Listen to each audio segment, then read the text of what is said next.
Hello boss, welcome back sa atong channel for today's video day kay mag-flooring sementa sa tiles. Ang atong gamit sa atong flooring is acrylic sealer. Ug ang atong top coat kay acrylic clear. Boysen baka naman. Pero wait po natin na baton. Una rin na ito mga baton mga boss. Ato sa ning limpyo ano kayo mga boss kay para pag top coat na to sa atong sealer, make sure nga limpyo dyan. Di ka na mga hugaw-hugaw yato ginangkuhaon limpyuhan ginatog ayo. Para ra po ni sa mga dili pa kayo master o wala pa ka experience ani nga mga pintor, balo mo ko nga daghan. Wala ko ni gihimo nga video para ipasikat kun dili punta nga makatabang. Simple lang ni nga DIY mga boss. Mga siya boss, finish na siya.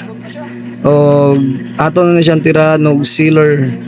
Pero make sure yun nga ugang inyong acrylic sealer tiles sa kay para pag-apply sa sealer dili siya maukang sa sidongski. same ra gyapon dire.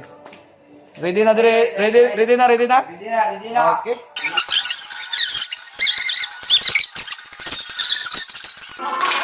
Nada din siya reducer mga boss sa ato ra ni siyang gibutangan og reducer. Pero wala na ako na videoan. Una nga mo nang i-first coating ang sealer.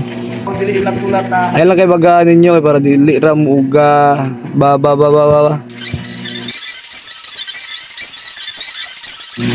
Og sa mga nangutana dahil mga boss nga pwede ba niri roller o brush sa gamiton, pwede kayo mga boss ha? Pwede po nato ni spray mga boss ug namoy compressor. Nakadepende na gyapon na sa inyo. Takot. Di video ninyo para sa katong magpa-repen.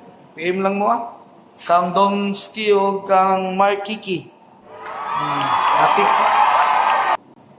Awang hinaplasan na. Adlawan na rin siya pero mura ni siya pakyaw. PM lang, PM. Dili. Sa katong gusto magpa-repaint na PM lang mo ha. Basi unsa nga trabaho sa painting, PM lang sa katong naay gusto ipatrabaho. Kaya para masabutan na to atong magtuan. Salamat kayo sa pagsalig boss. Kung nakatabang ang video, paliw ko paki-like and share and follow sa atong page mga boss para mas updated pa mo sa atong mga video boss. Og dire ra ko to boss. Og thank you for watching. Shout out Dudong. Sheesh. Baba. Shout out. Shout out ko sa akong pulmon, sa akong kanya. Kung sa kailan, impas na. Hala, impas na ang pundo.